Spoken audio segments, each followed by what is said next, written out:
Assalamualaikum warahmatullahi wabarakatuh. Alhamdulillah hamdan katsiran thayyiban mubarakan fihi kama yuhibbu rabbuna wa yarda. Asyhadu an la ilaha illallah wahdahu la syarika lahu wa asyhadu anna Muhammadan abduhu wa rasuluhu. Allahumma shalli wa sallim wa barik wa an'im ala rasulina wa syafi'ina wa nabiyyina wa sayyidina Muhammadin sallallahu alaihi wasallam wa ala alihi wa ashabihi wa man tabi'ahu bi ihsanin ila yaumiddin. Ya ayyuhalladzina amanu taqullaha haqqa tuqatih wa la tamutunna illa wa antum muslimun. Allahumma anfa'na bima 'allamtana wa 'allimna ma yanfa'una wa zidna ilma.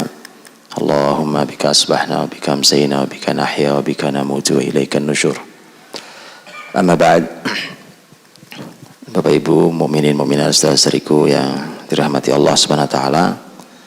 Jazakumullahu khairan. Terima kasih banyak atas kesempatan silaturahim ini. Alhamdulillah di kesempatan penuh barokah ini kita dibangunkan oleh Allah Subhanahu wa taala. Ini pertemuan berbagai keberkahan. Ada keberkahan beribadah salat subuh berjamaah. Ada keberkahan rumah Allah Subhanahu wa taala di masjid ini. Ada keberkahan dalam kebersamaan persaudaraan yang indah. Ada keberkahan pagi hari sebagaimana doa Nabi sallallahu alaihi wasallam untuk umatnya, Allahumma barik li ummati fi bukuriha. Ya Allah, berkahilah umatku pada pagi harinya. Ini keberkahan yang berlapis-lapis. Itulah mengapa orang-orang beriman mesti menjaga suasana seperti ini, salat subuh di masjid berjamaah bersama keluarga besarnya. Dan pagi yang diawali dengan keberkahan, berharap bahwa sepanjang harinya penuh keberkahan. Tentu bagi yang datang ke masjid dengan niat karena Allah. Karena dulu zaman Nabi pun orang munafik juga sholat di belakang shaf Nabi itu Pak. Makanya ikhlaskan niat karena Allah, datang ke masjid karena Allah, itu dapat berkah hidupnya untuk dan keluarganya. Hadirin dirahmati Allah Subhanahu wa taala. Tema yang disampaikan ke saya pagi hari ini adalah tentang inspirasi pelajaran dari surat At-Tahrim. Surat At-Tahrim itu surat yang ke-66 yang ada dalam juz akhir dari juz 28. Hadirin dirahmati Allah, ini temanya sebenarnya banyak tema, tapi poin terbesarnya di At-Tahrim adalah tema keluarga. Sebelum saya masuk ke surat At-Tahrim, hadirin dirahmati Allah, seringkali kita karena ini mungkin materi yang jarang kita dapat, sehingga kita berkeluarga tanpa panduan wahyu. Apalagi tidak ada sekolah menjadi suami, tidak ada sekolah jadi istri, tidak ada sekolah menjadi ayah, tidak ada sekolah menjadi ibu, tidak ada sekolah menjadi kakek dan nenek. Padahal semua itu ada panduannya, baik di Quran, di hadis Nabi, di contoh generasi salafus soleh dulu, itu semua ada contohnya. Akhirnya sekarang kita berumah tangga itu nebak-nebak Pak, ngarang. Jadi kira-kira begini, kayaknya dulu Bapak Ibu saya didik saya begini, maka saya didik anak saya dengan cara begini. Ini bahaya karena hadirin, kita ini makan minum saja hati-hati bukan? Kan kita tidak mau makan babi, kita nggak mau, gitu kan? Minum khamar kita juga tidak mau. Oh, makan minum itu urusannya cuma urusan perut kita, urusan badan kita supaya segar sehat. Cuma itu urusannya. Yang segitu saja kita sangat hati-hati halal haramnya. Masa iya kita mendidik keluarga yang hasilnya bukan cuma fisik Pak, hasilnya itu generasi ini. Kan dari keluarga lahir anak-anak Pak. Anak-anak itulah calon orang-orang hebat di kemudian hari. Makan minum saja kita minta panduan Quran. Quran bilang babi tidak boleh, kita enggak makan. Khamr nggak boleh, kita nggak minum. Untuk urusan keluarga kita jarang bertanya pada ayat, jarang bertanya pada Quran, bagaimana Allah dan Rasulnya mengajari cara berkeluarga, bagaimana Rasul Muhammad mencontohkan sebagai seorang suami, ya ayah, ya kakek.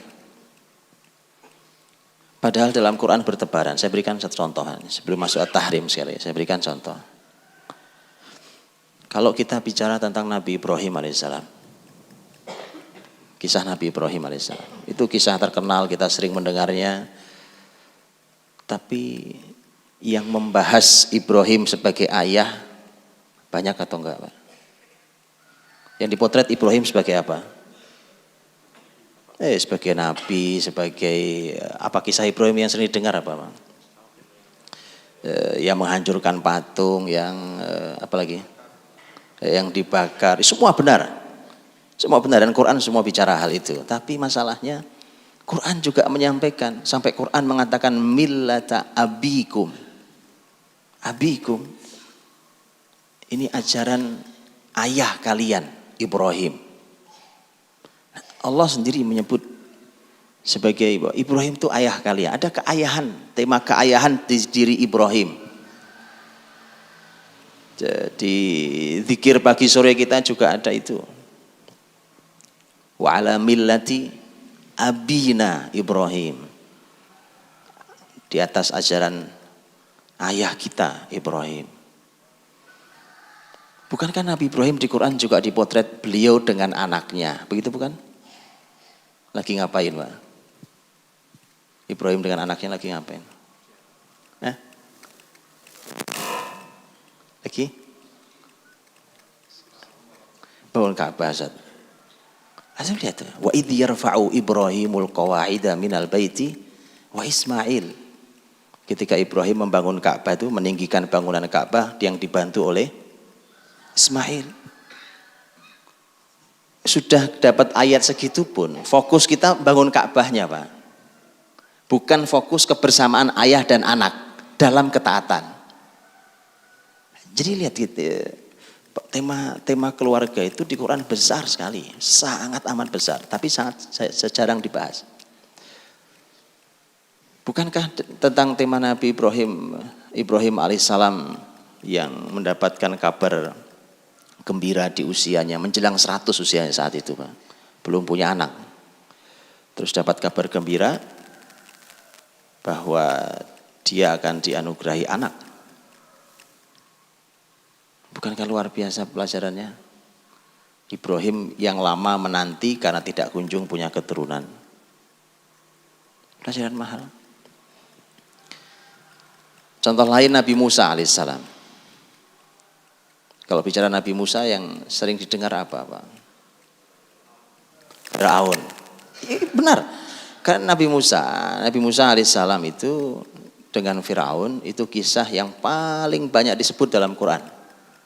Jadi kisah orang terdahulu yang paling banyak disebut adalah Musa alaihissalam dan Firaun. Karena memang Nabi Muhammad diminta untuk belajar banyak pada Nabi Musa. Dan Nabi Muhammad belajar sangat banyak pada Nabi Musa. Waktu Nabi Muhammad disakiti di Ji'rana itu tempat antara Taif dan Mekah. Saat Nabi membagi ghanimah perang Hawazin dan Taif, Nabi disakiti oleh sebuah kalimat, karena ada kalimat yang menuduh Nabi bahwa Nabi tidak adil. Jawaban Nabi sederhana. Kata Nabi, laqad udhiya Musa bi aktsara min dzalika fasabar. Dulu Musa lebih disakiti dari ini. Pernah disakiti Musa lebih sakit dari ini, tapi Musa sabar. Jadi Nabi Muhammad itu banyak belajar pada Nabi Musa. Dan subhanallah, hadirin, dulu zaman Nabi Muhammad, orang-orang Yahudi itu di zaman Rasul, orang Yahudi itu masyarakat pinggiran yang tidak ada kekuatan apa-apa. Tapi Anda boleh lihat hari ini, seakan pembicaraan tentang Nabi Musa alaihissalam dan masyarakatnya menjadi sebuah kajian yang sangat hangat hari ini. Nabi Musa banyak dipotret tentang Firaun. Tapi tahukah kita, Nabi Musa juga Allah potret tentang keluarganya. Tentang apanya, Pak? Nabi Musa dipotret tentang keluarga di Quran. Tentang apanya?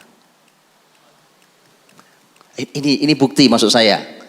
Membuktikan bahwa bagaimana ceritanya makanan yang cuma urusannya fisik saja kita cari dari Quran, tapi urusan yang jauh lebih penting dari makanan, yaitu menghasilkan generasi masa depan ini, tapi belum kita tanya dari Quran. Itu maksud saya. Ini sentuhan awal saja. Subhanallah, pelajaran mahal sekali tentang Musa alaihissalam sejak dia bayi. Bukan begitu? Quran menuturkan bagaimana ibunya sampai Allah bimbing untuk melarung di sungai Nil itu. Itu kata per kata dalam ayat tentang hal itu memiliki pelajaran yang sangat istimewa. Sangat istimewa pelajaran itu. Saya kasih contoh, Pak.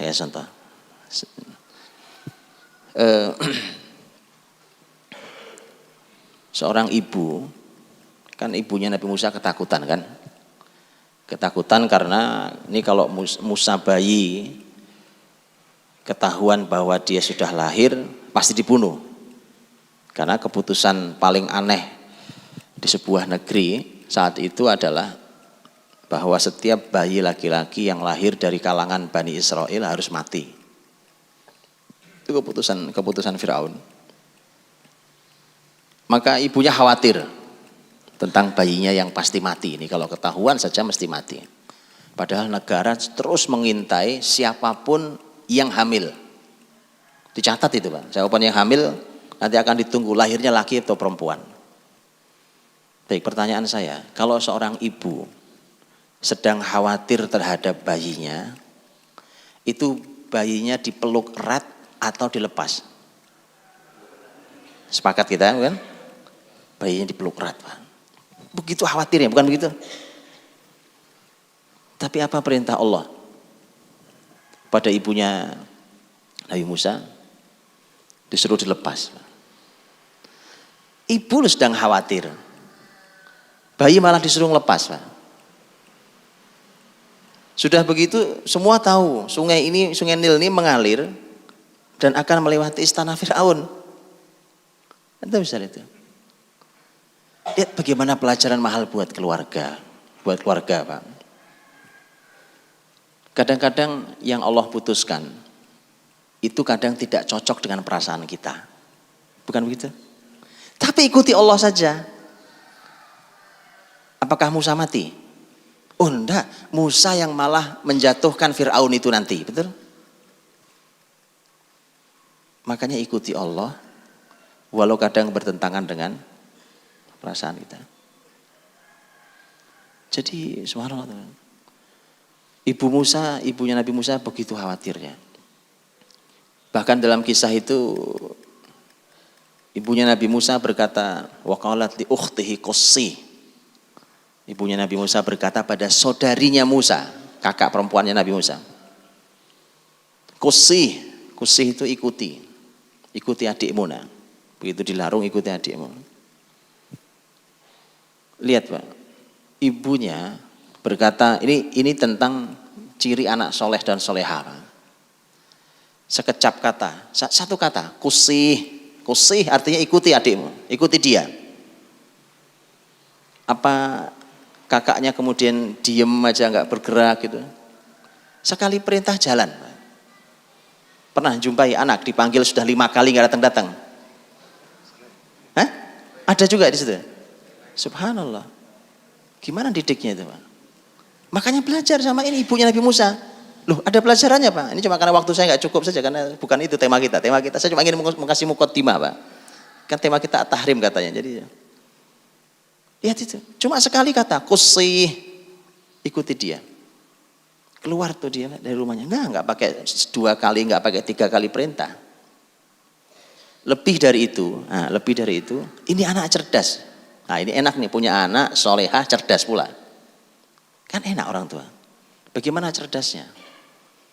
Ini satu kata ini, Pak. Padahal itu anak kakaknya itu belum dewasa sekali. Cuma satu kata, tidak ada panduan detailnya, tetapi dia bisa menerjemahkan dengan detail. Kan cuma satu kata. Tapi apa yang dilakukan? begitu dia keluar, dia bukan ngikutin gitu adiknya, bukan Pak. Karena kalau dia ngikuti begitu, nanti ada petugas negara yang curiga, nih ada apa? Ada kotak mengapung di atas air, kemudian yang ngikuti seorang perempuan dari masyarakat Bani Israel, kalau mencurigakan diambil, kemudian ketahuan bayi laki-laki, ini pasti saudaramu, Bani Israel juga pasti dibunuh. Berarti dia harus mengikuti, tapi tidak boleh ketahuan bahwa dia sedang mengikuti. Lihat anak cerdas, man. Diikuti, man. Terus diikuti gitu, tanpa harus ketahuan bahwa dia sedang mengikuti kotak yang mengapung di atas air itu. Begitu diambil, begitu melewati istana, karena istana di pinggir sungai Nil, begitu diambil, sudah sekarang adiknya sudah masuk di dalam istana. Nggak tahu nasibnya, status tidak jelas itu bayi. Dia tungguin Pak, kan tugasnya ngikuti, kan belum selesai tugasnya. Ini nasib adiknya kayak apa di istana? Nanti lihat cuma satu kata, tapi dia bisa terjemahkan panjang lebar. Begitu ada pengumuman dari istana, karena bayi sudah beberapa saat tidak menyusu, maka nangis dan diumumkan bahwa siapa yang bisa menyusui punya ASI maka diminta untuk datang ke istana, tentu akan mendapatkan imbalan yang luar biasa. Maka ternyata Allah berfirman wa harramna 'alaihil maradhi'. Allah halangi semua ibu yang menyusui, itu Allah halangi sehingga tidak cocok buat Musa. Allah punya rencana, makanya ikuti Allah lah. Allah tuh punya rencana lebih baik dari kita. Sehingga bayi itu tetap nangis, Pak. Tetap nangis. Lihat anak perempuan cerdas ini, kakaknya Musa yang solehah ini. Dia datang ke istana menghadap. Dia bukan ngomong, ini anaknya ibu saya, enggak begitu ngomongnya, Pak. Itu mah bodoh namanya kalau gitu, itu pasti dibunuh. Apa kalimatnya? Hal adullukum ala ahli baiti yakfulunahu. Maukah kalian aku tunjukkan satu keluarga yang mereka bisa merawat bayi ini?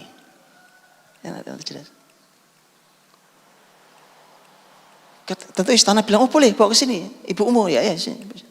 Datang ibu Musa ke istana, menyusui itu bayi, dia mau ibunya, Pak. Istana tidak tahu, sampai detik itu istana tidak tahu. Saya cuma ingin motret bahwa satu kecap kata langsung dijalankan, dan satu kata itu bisa diterjemahkan dengan sangat baik oleh anak ini. Enak kan punya anak gitu, Pak. Itu Quran itu bicara itu tentang Nabi Musa alaihissalam. Apa pernah ada yang tahu? Apa ada ibu-ibu hari ini yang nyusui anaknya di rumah digaji negara? Ada? Digaji gara-gara nyusui anaknya, ada di sini? Ini ibunya Musa alaihissalam, gara-gara ngikuti perintah Allah. Itu Pak, kalau perintah Allah. Karena Musa bolak-balik istana menyusui. Kemudian ibunya Musa bilang, saya tidak bisa bolak-balik begini terus. Karena saya punya anak, itu Nabiullah Harun, yang juga masih kecil, jaraknya cuma setahun.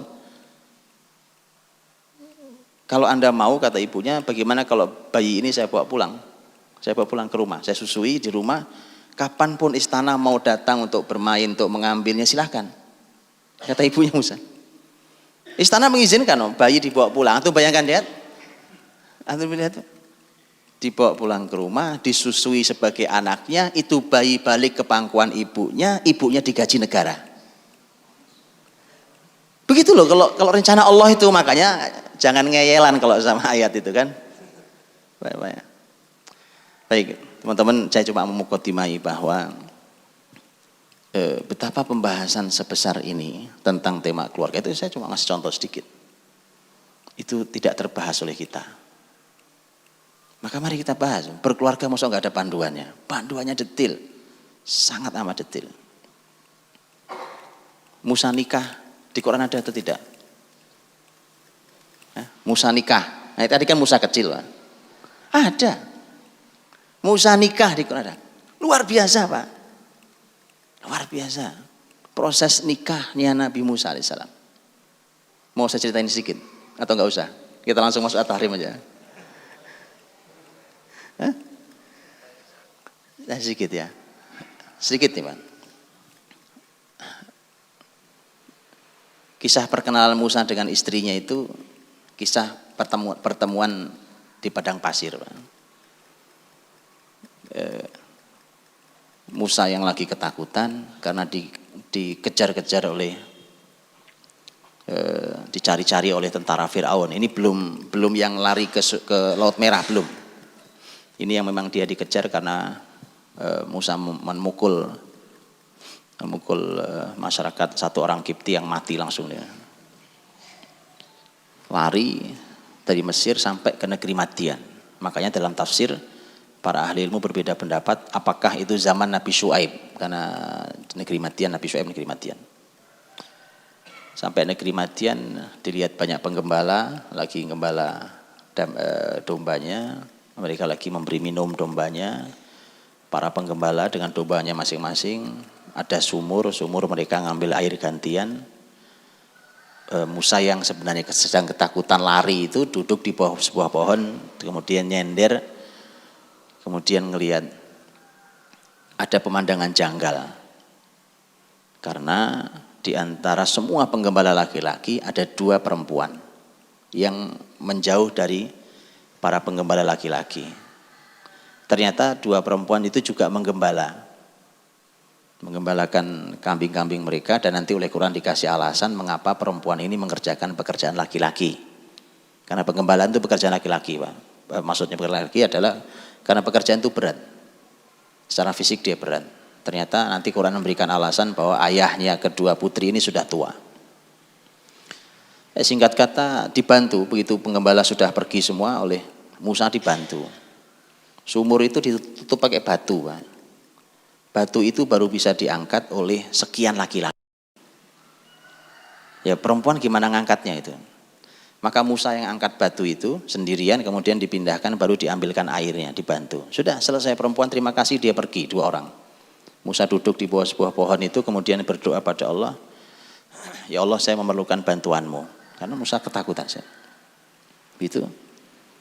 Gak lama datang lagi itu salah satu putri, tadi berdua sekarang datang sendirian. Waja'athu ihdahuma tamshi 'ala istihya. Salah satu dari wanita itu datang ke Musa dalam keadaan malu. Ini juga ciri anak yang hebat, Pak. Perempuan itu Allah kasih garis tebal, kata istihya. Istihya itu punya rasa malu. Perempuan pecicilan. Istihya, dan tafsir menggambarkan begitu detailnya apa yang dimaksud dengan malu di situ. Buka tafsirnya, ngaji tafsir, harus ngaji tafsir. Singkat kata kemudian si perempuan ini mengatakan, saya hanya menyampaikan pesan ayah, bahwa ayah saya meminta agar Anda datang untuk ayah memberikan balasan atas kebaikan Anda tadi. Musa jalan, Pak. Musa jalan. Ada yang menarik, intinya begitu sampai di sana ternyata oleh bapaknya bukan hanya diberikan perlindungan, sudah nggak perlu takut lagi, di sini kamu aman, diberikan makan minum, bahkan ditawari salah satu dari gadis itu. Nah, itu, Pak. Yang menarik adalah satu dari 2 wanita itu bicara pada ayahnya, sebelumnya sudah ngomong ke ayahnya.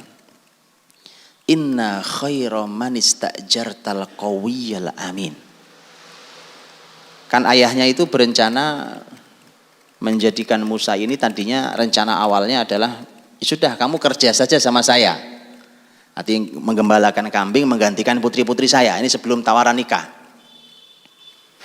Anak salah satu putri itu dia bilang, kalau ayah betul mau menjadikan anak muda ini sebagai pekerja di kita, sesungguhnya orang yang akan ayah sewa itu punya 2 sifat, al-qawi, al-amin. Inna khaira man istajartal qawi, al-amin. Qawi artinya kuat, al-amin artinya amanah. Saya mau tanya, Pak, emang perempuan itu sudah lama kenal sama Musa? Baru tadi kok kenalnya. Lah kok bisa menilai?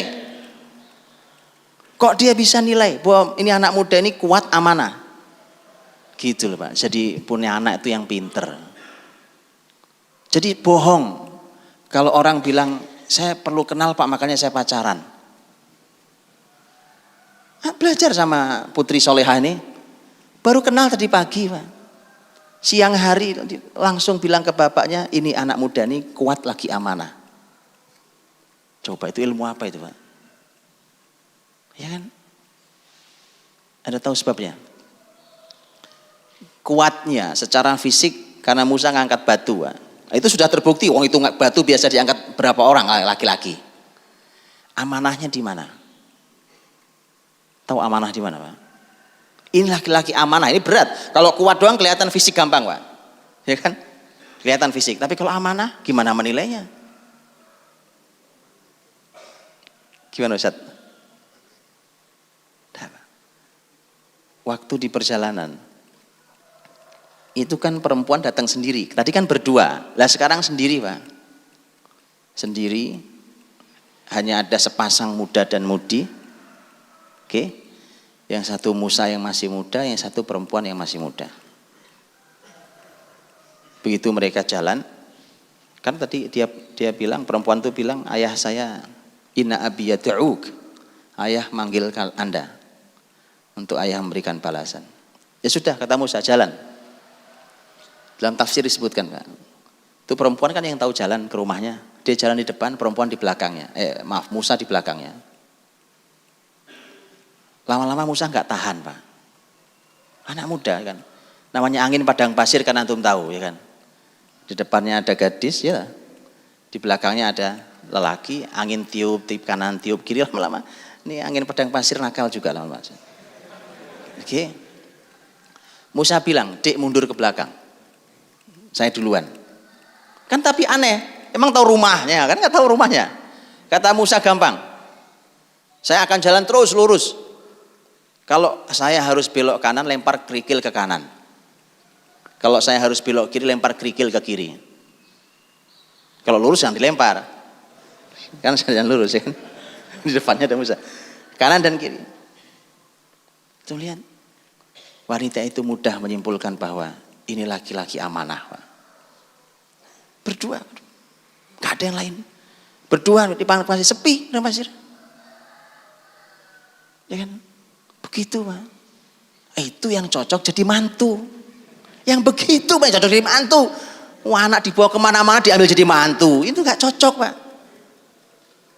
Makanya kan tadi saya bilang, belajarlah dari Quran, panduan apa saja tentang berkeluarga ada. Oke, cukup ya mukadimahnya.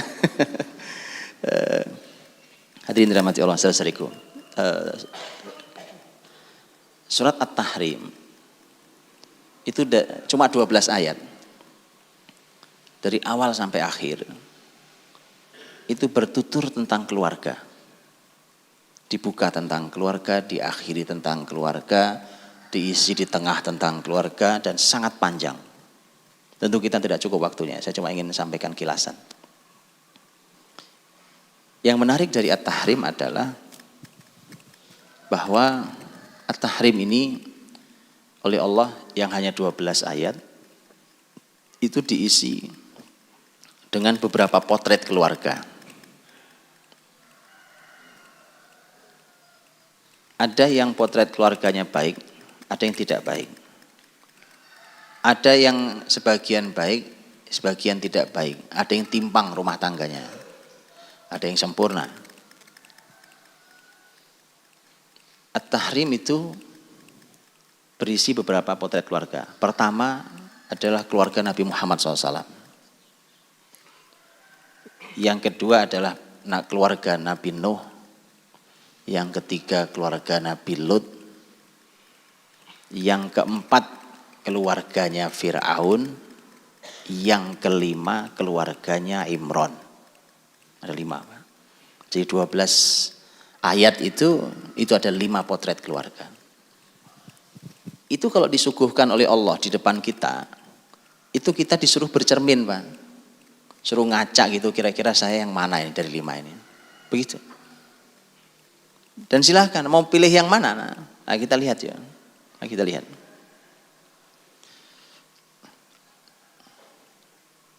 Surat ini saya bicara yang 3 ayat yang terakhir.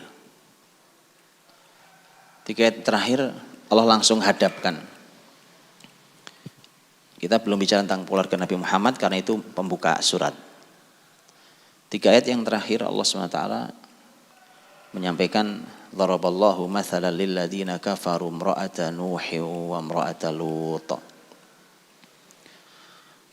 Allah membuat perumpamaan tentang orang kafir seperti keluarganya Nuh dan keluarganya Lut. Istrinya Nuh dan istrinya Lut.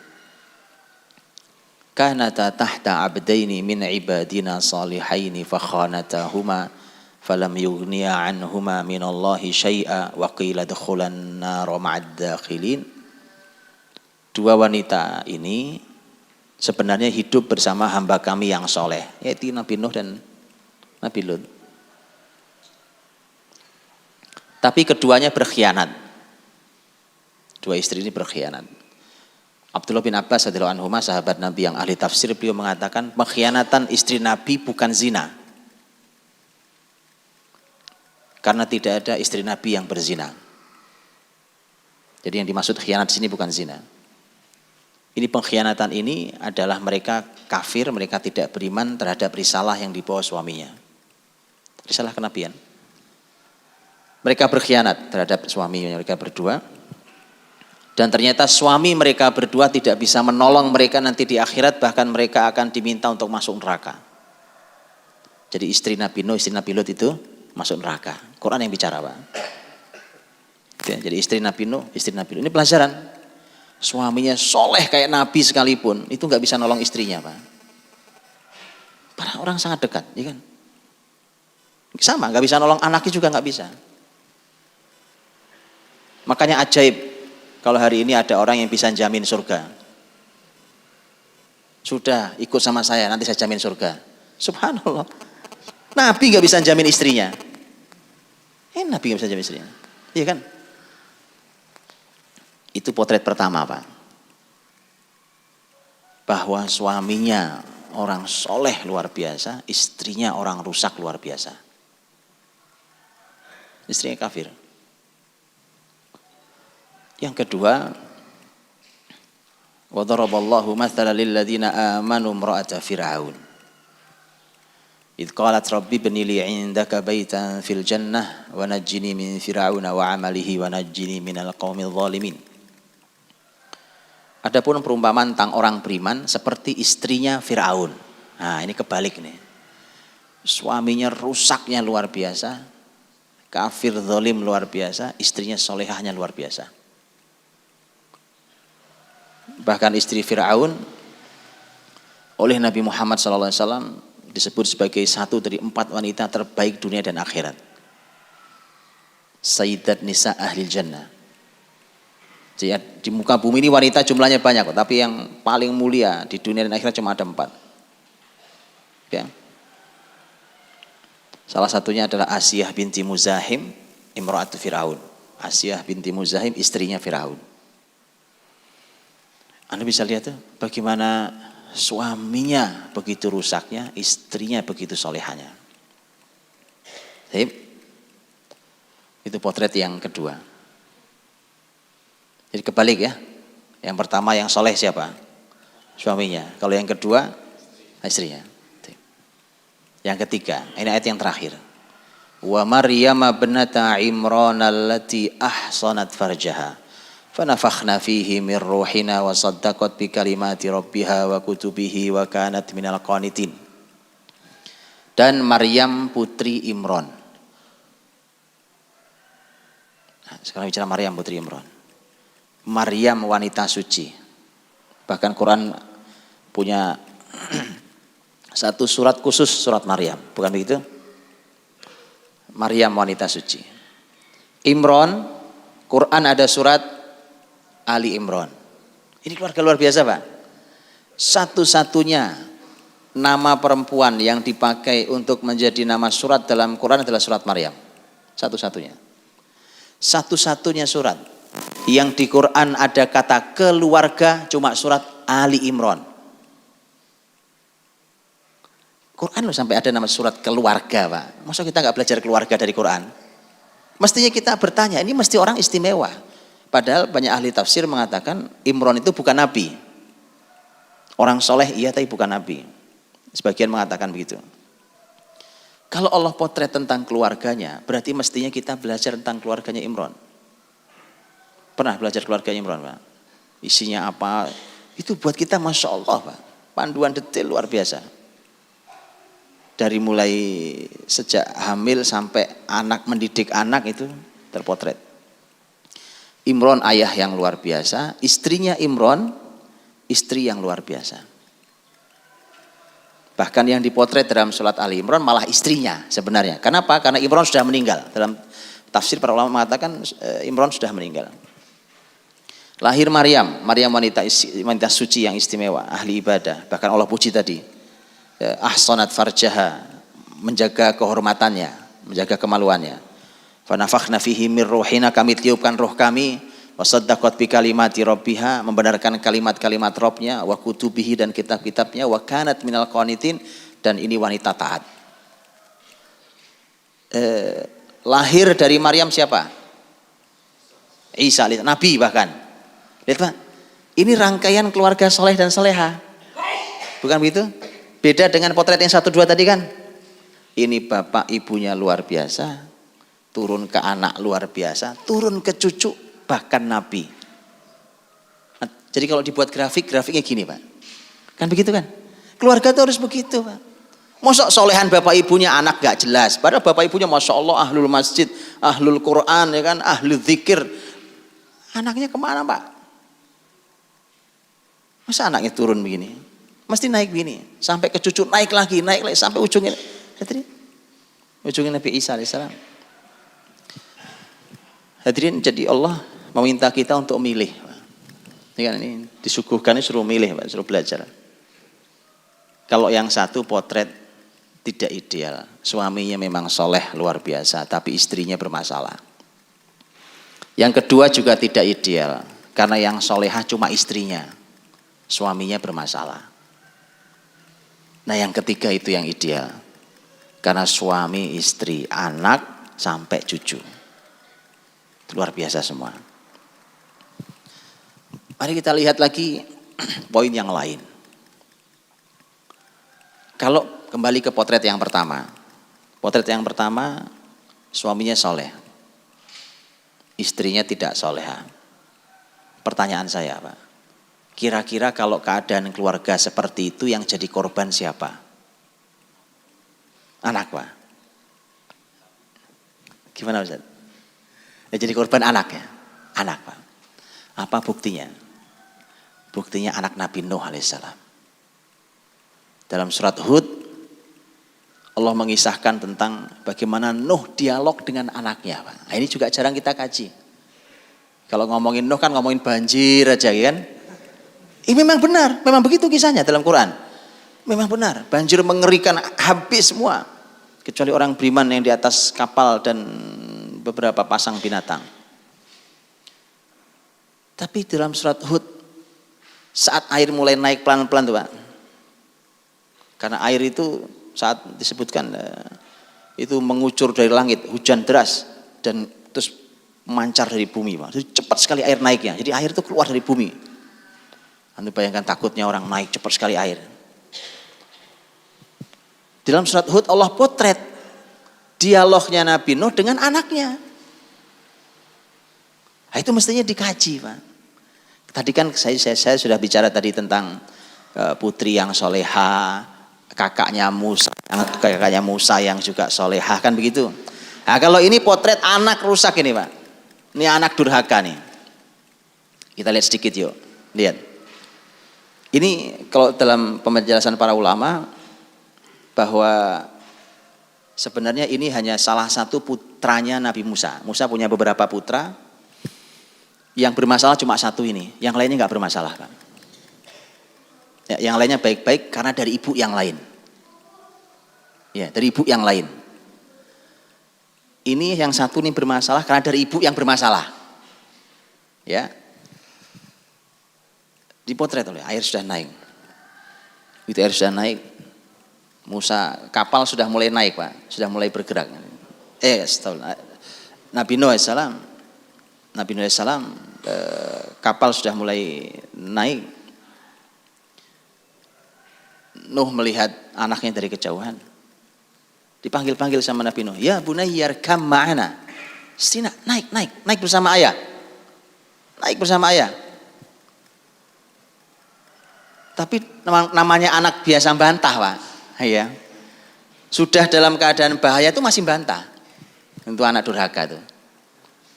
Sudah mau celaka masih bantah. Sudah tahu air tinggi. Yang punya kapal cuma Nabi Nuh. Disuruh naik. Kecuali bapaknya menghalangi naik, ya kan. Sini, ya bunai. Anakku sayang, naik. Irkam ma'ana. Naik bersama kita. Anak itu jawab, Pak. Kata anak Nabi Musa, qala sa'awi ila jabali ya'simuni minal ma. Kata anaknya, enggak usah ya. Saya mau ke gunung aja. Air enggak akan nyampe ketinggian gunung. Nabi Musa jawab lagi. Qala la astagfirullah Musa. Nabi Nuh jawab lagi, qala la asima min amrillah. La asimal yauma min amrillah. Hari ini nak tidak ada yang bisa melindungi. Ini azab Allah ini, bukan sembarang hujan. Tidak ada yang melindungimu, tapi namanya anak durhaka. Maka kemudian dialog itu ditutup oleh Allah dengan ombak sangat besar sebesar gunung, Pak. Tutup dialognya, sudah hilang anaknya. Baik. Sudah lenyap orang-orang kafir itu. Kemudian kapal berlabuh di atas gunung Al-Judi, fastawat al-Judi. Berlabuh di gunung Al-Judi. Begitu turun orang-orang beriman turun dari kapal, Nabi Nuh ingat anaknya. Ingat anaknya tadi.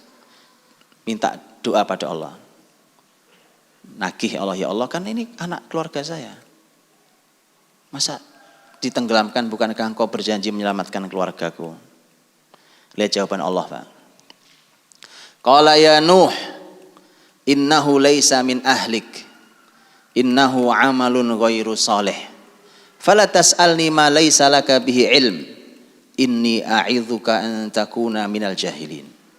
Nuh, itu bukan keluargamu. Sampai digitukan, Pak.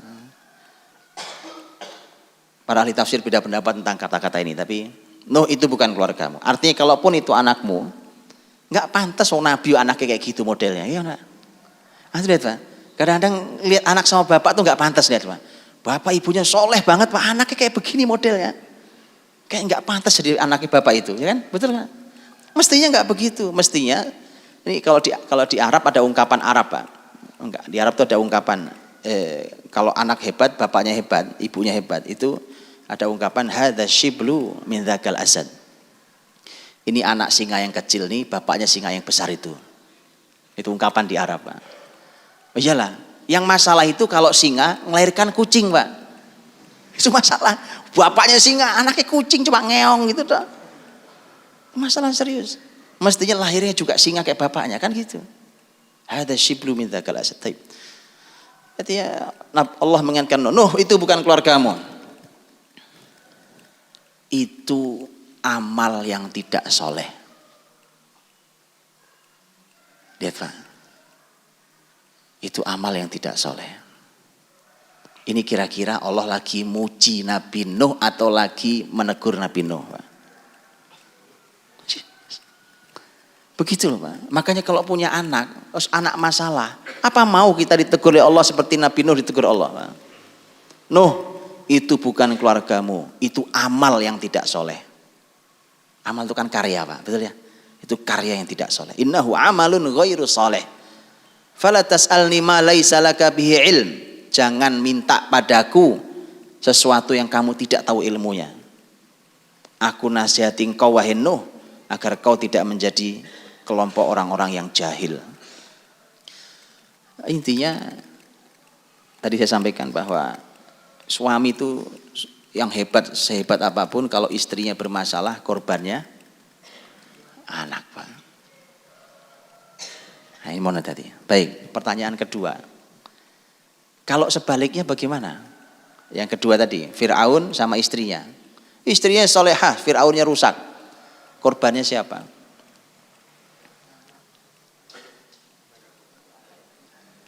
Gak ada korban. Siapa korbannya? Allah ungkapkan di ayat tadi. Lihat. Wa dharaballahu mathalan lil ladzina amanu imra'ata fir'aun id qalat. Istrinya Fir'aun itu berdoa. Lihat Pak, doa istrinya Fir'aun. Rabbi benili indaka baitan fil jannah. Ya Allah, bangunkan untukku di sisimu rumah di surga. Wa najjini min fir'auna wa amalihi. Selamatkan aku dari Fir'aun dan amalnya. Wa najjini minal qaumidz zalimin. Selamatkan aku dari kaum yang zalim. Lihat Pak, yang pertama. Dia berdoa, Rabbi benili indaka baitan fil jannah. Bangunkan di sisimu rumah di surga. Para ahli tafsir mengatakan doa ini dibaca oleh istrinya Fir'aun saat istrinya Fir'aun disiksa oleh Fir'aun sendiri. Karena ketahuan bahwa istrinya beriman. Orang beriman. Disiksa di hadapan banyak stafnya. Banyak orang, di hadapan banyak orang di luar sana disiksa. Begitu disiksa dia berdoa ini. Begitu dia berdoa, Allah perlihatkan nanti tempatnya di surga, istananya di surga. Dalam keadaan disiksa seperti itu dia tersenyum. Kemudian Fir'aun tambah ngamuk. Sampai Fir'aun bilang, kalian pernah lihat orang gila ini, wanita gila ini? Disiksa malah senyum-senyum. Gitu. Karena Fir'aun tidak tahu apa yang sedang dilihatnya. Jadi ini pelajaran buat kita Pak. Pertanyaan saya begini, Fir'aun itu tinggalnya di istana atau di gubuk? Pasti, kalau itu pasti. Di istana Megah. Fir'aun Pak. Fir'aun tuh zalim banget kok. Orang tuh kalau zalim insya Allah kaya Pak. Beneran. Ini cara cepat kaya, salah satunya adalah jadi orang zalim. Urusan neraka memang pasti. Orang zalim masuk neraka. Gelap di akhirat. Cuma ini mau saya bilang, kalau urusan dunia Pak, urusan dunia. Orang zalim itu cenderung kaya. Mau tahu buktinya? Ayat Pak, ayat bicara. Loh ini gak sembarang Pak. Mereka akan zalim kaya itu satu paket. Kalau nanti Anda buka surat Al-Isra ayat 16 akan ketemu yang saya sampaikan ini. Nah itu. Jadi karenanya pasti semua fasilitas dunia Fir'aun punya. Ya. Tinggal di istana dengan semua hal, pelayannya, makanan yang lezat, apa saja dia bisa punya. Ini pelajaran, Pak. Pelajaran, Pak. Bapak Ibu nih kalau nyari mantu, Pak, jangan cuma yang rekeningnya bagus. Atau ya. Sudah terbukti kalau Anda punya putri, jangan korbankan putri Anda hanya untuk seorang laki-laki yang masalah pekerjaan. Ini pekerjaannya bagus Pak mantu saya. Iya Mas, tapi kalau Fir'aun tersiksa putri Anda, belajar. Coba lihat, bukan kalau cuma urusan fasilitas dunia, dia punya rumah sendiri, sudah mandiri Pak, sudah punya kendaraan sendiri, sudah punya kerjaan bagus. Fir'aun lebih dari itu Pak. Tapi itu anak tersiksa. Begitu. Jadi jangan siksa putri Anda. Ya. Kemudian dia berkata, wa najjini min fir'auna wa amalih. Selamatkan aku dari Fir'aun dan amalnya. Fir'aun itu siapanya? Suaminya Pak. Kebayang gak sih? Ada istri, doanya ya Allah, selamatkan aku dari suamiku. Bahagia atau sengsara ini? Sengsara Pak. Ada seorang istri yang baik, doanya ya Allah selamatkan aku dari suamiku. Gitu Pak. Saya sering bilang, para suami termasuk saya ini, nanti sampai di rumah ngobrol baik-baik sama istrinya. Tanya baik-baik ke istrinya. Tanya bilang, "Mah, pernah doa kayak istrinya Fir'aun enggak?" Ya Pak ya. Enggak, ini introspeksi diri Pak. Jangan pernah gitu. Kalau pernah berarti kita memang Fir'aun beneran. Ya. Jadi mari kita beneran Pak, ini serius saya. Kan kalau suaminya orang baik pasti doanya baik, bukan? Lihat Khadijah radhiyallahu anha. Lihat suaminya siapa? Nabiullah Muhammad SAW. Lihat kalimat istrinya saat Nabi SAW pulang dari menerima wahyu pertama, terus gemetar badannya, kemudian berkata zammiluni selimuti saya, diselimuti oleh Khadijah radhiyallahu anha. Kemudian Khadijah radhiyallahu anha bertanya, "Emang ada apa?" Terus Nabi Muhammad menceritakan tadi begini kisah di dalam gua Hira menerima wahyu pertama. Kemudian kalimat Khadijah menarik, Pak. Lihat kalimat istri yang suaminya soleh. Lihat istrinya solehah, suami soleh. Kata istri, "Kalla la yukhzikallahu abada, innaka latasilur rahim wa tahmilul kal wa tuqrid dhaif wa tu'inu ala nawaibil haq." Kata Khadijah, "Enggak usah khawatir suamiku. Tidak mungkin peristiwa yang kau takuti itu, tidak mungkin itu akan menjatuhkan atau menghinakan dirimu. Karena engkau orang baik. Engkau orang yang rajin silaturahim. Engkau orang yang memuliakan tamu. Engkau orang yang siap menanggung beban. Dan engkau orang yang selalu membantu orang yang kesulitan." Gitu Pak, kalau suaminya baik itu gitu.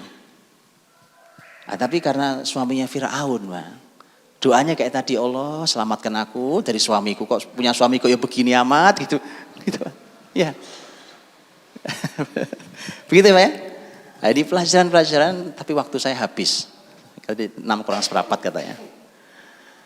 Baik, nanti lanjutkan sendiri belajarnya. Artinya Quran itu melimpah ruah, Pak. Melimpah ruah kajian tentang keluarga, dan di sana ada panduan buat kita. Detail panduannya.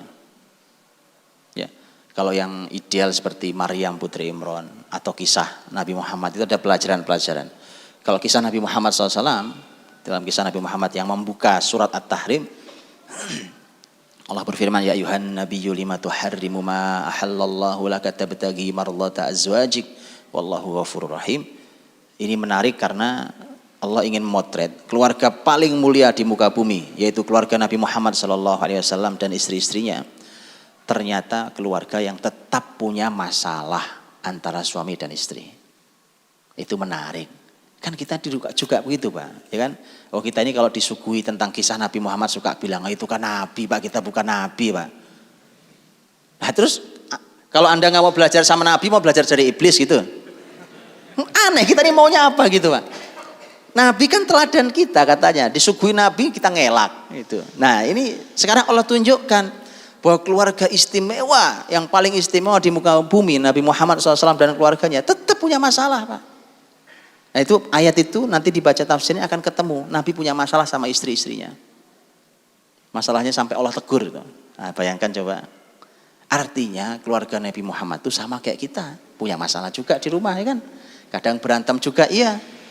Ya, tetapi mereka keluarga yang bahagia dan istimewa. Makanya disuruh kita belajar ke keluarga-keluarga istimewa itu. Wallahu a'lam bishawab. Saya kira itu. Saya persilakan.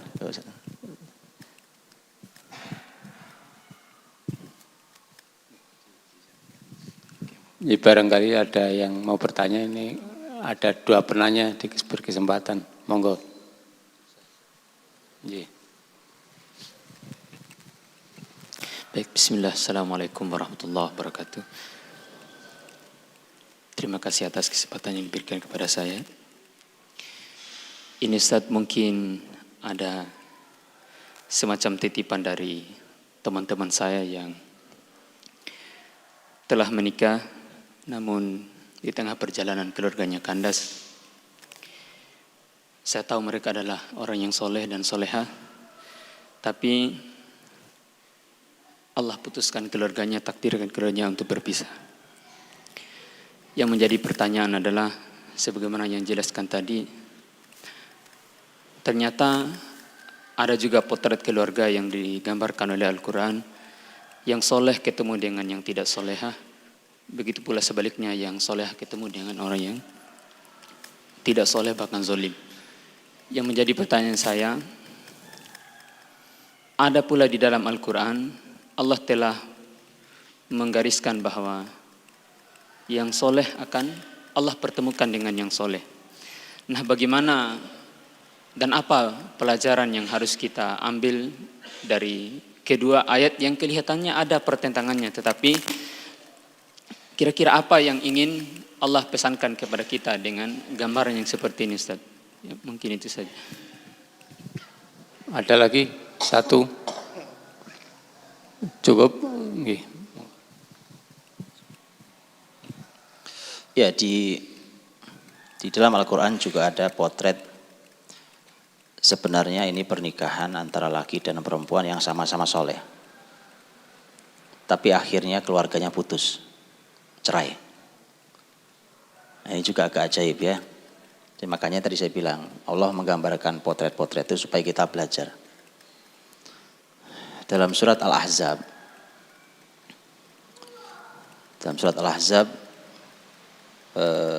ayat 37 kalau saya nggak salah, Allah Subhanahu wa taala menyampaikan tentang